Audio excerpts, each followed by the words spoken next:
So today we're reviewing our first ever chainsaw. Now, as someone who grew up in the South, I'm pretty sure every kid had to go cut a tree down with their dad. It was like some weird coming of age thing where you go out, you cut a tree down with your dad, and you hope to God you don't die. True story, my dad cut a tree down right on top of me. I'm not lying. But despite my experiences with chainsaws, none of them were ever this amazing. Like swinging a chainsaw around, you just dreamed it would be as badass as the Lament. Today, fellas, we are going to be looking at this exotic sword. There is a quest out. I have not done it. Les told me it takes somewhere around an hour to complete, and you can pick up the quest from Banshee. Today, guys, I'm going to show you how to use this sword properly, as well as what builds really synergize well here. So first up, the exotic perk found on the Lament, Banshee's Well. Hold your melee attack to rev the blade up. My melee attack's on the side of my mouse. That's why it's got that thing right there. This increases the damage, though. It also allows you to bypass shields and adds a shield-piercing element to all attacks. This means those barrier champions, that's right, Lament here can completely smack them down. Now it continues. You also gain stacks when dealing damage with your revved attacks, and additional stacks increase the damage and damage resistance of heavy attacks. Literally like 4 different things in one, but it's a chainsaw sword, so come on. Now the weapon also comes with a couple of other things. Number 1, Jagged Edge, which is great for increasing that impact. Enduring Guard for maximizing efficiency, high endurance, but also low resistance. Tireless Blade, which is extremely beneficial, especially when you're revved up, as you'll gain sword ammo granted for every powered sword kill. And when this thing's revved up, it can be 1 enemy that it makes contact with or 10 enemies. It doesn't matter. Like, I know it's not visible, but when you rev this thing up, literally the sword gets bigger. It just doesn't visibly show that it's bigger, but it's bigger. Like, I really feel like the enemy hitboxes all around get bigger. Now, the trait found on this weapon is Revved Consumption. Damaging a combatant will heal the wielder. This is such a good trait. Matter of fact, my biggest concern with the Lament was its survivability. The fact that you have to close the gap on champions of all things and somehow survive in close quarter combat, which is not an easy thing to do. Maybe if you're at level, but Grandmaster content especially, the only way you can truly utilize a sword is with a bubble or a well or a mix of the two. I actually brought the Lament into a 1280 lost sector this morning, and Rev Consumption was hands down keeping me alive. So it's a very beneficial perk alongside everything here with Banshee's Well. Now, Banshee's Well, let's talk about that. Swords got a complete rework earlier this year, and I feel like everything was leading up to the introduction of the Lament. Essentially, guarding doesn't consume ammo. It simply consumes your sword charge, which takes the place of your melee. Now, your heavy attack is significantly stronger if you have full sword charge. Guillotine actually works harmoniously in this combination with, say, something like Whirlwind Blade, as light attacks will stack on those stacks of Whirlwind, and then you can proceed to do your heavy attack when your sword charge is all the way up. The Lament, though, works a little differently. Even though it behaves very similar to other swords in terms of its heavy and light attacks, the moment you rev it up, it's a different animal. And the rules that apply to the sword is also different. You see, every swing on a single target was granting me Banshee's Well ×4. Now, sometimes it was ×3, sometimes it was more. Depending how many targets you hit at once, you will gain increased stacks of Banshee's Well. And with each stack comes with increased damage. Now the question is, what is the proper combination of sword attacks to get the most out of the Lament and its damage? I really messed around a bunch with this, and even though this is going to go against what we know currently with our swords, the Lament actually has a very strong heavy attack at Banshee's Well ×9, like significantly strong. It's really hard for me to gauge the numbers too. Like, I wish I can give you numbers outside of just, fellas, this damage is insane, but for real though, this damage is insane. And there's so many damage values popping up. So it's kind of hard to gauge the DPS of this weapon. But in my experiences, to get the most out of it, I actually would do a combo after revving up of 1, 2, 3, 4, 5 light attacks, and then a single heavy. That overhead swipe does so much damage. Now, it's very similar to like Guillotine and Whirlwind ×5, hitting those 5 light attacks and then spin to win. It's essentially the same exact thing. But if you're like me, you might have overthought, whoa, what about my sword charge? What about getting the most damage out of my heavy attack? Even though you can 100% start off with a heavy attack on this weapon after you rev up the Lament, I wouldn't suggest it unless you're actually trying to break a barrier champion's barrier, which one heavy attack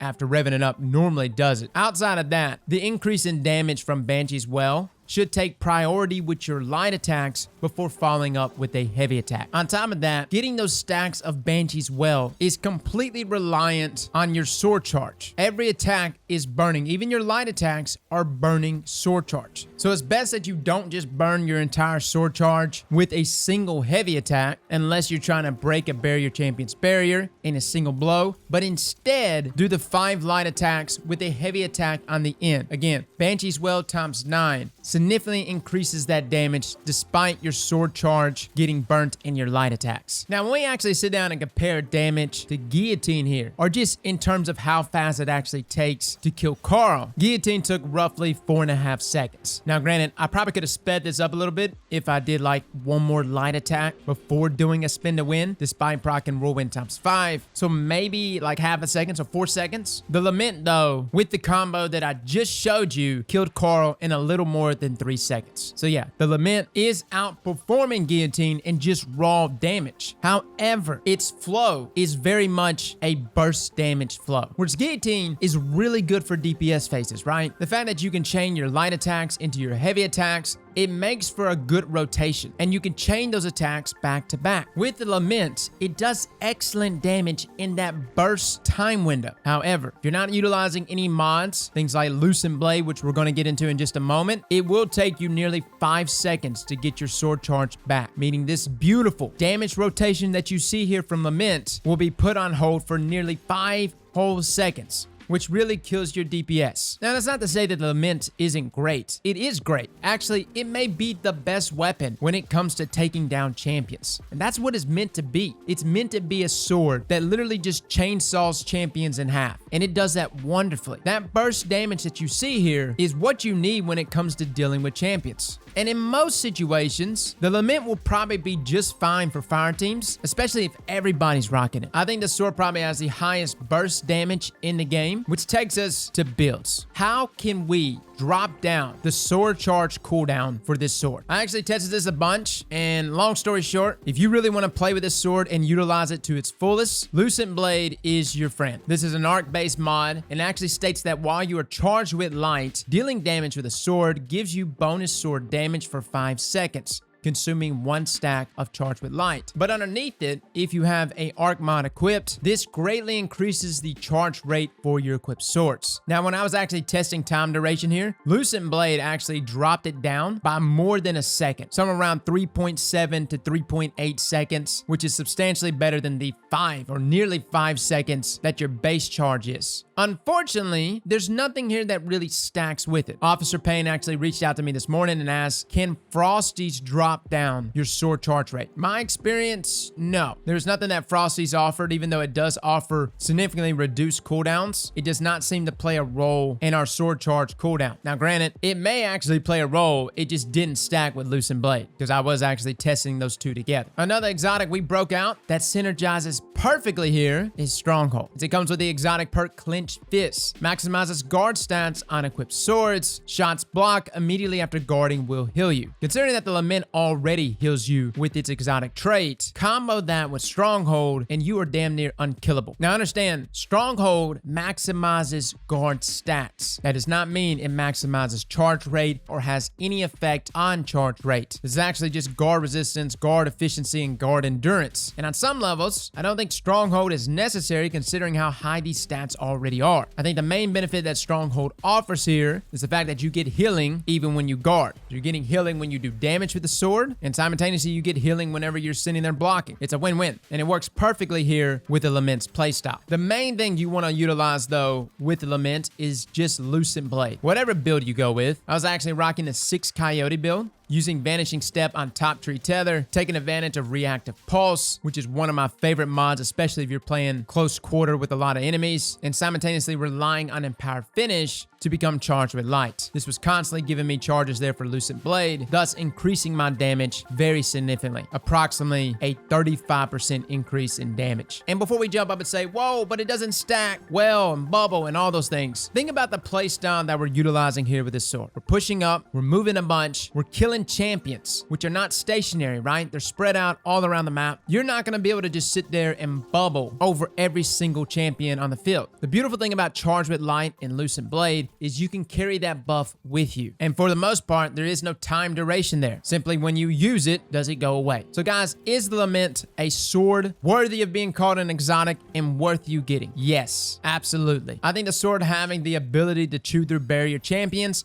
and the fact that it does damage that rivals and even surpasses Guillotine in those burst damage phases makes this a go-to option for in-game PvE content. So guys, try it out for yourselves. And by the way, for my PvP players, know the Lament is definitely not a PvP weapon. You can utilize it, sure, but hands down, if you want to use a sword inside of PvP, Black Talon is your friend. So guys, try it out for yourselves. Fellas and ladies, thank you all for coming and watching. And as always, slap that like button like your mama told you right.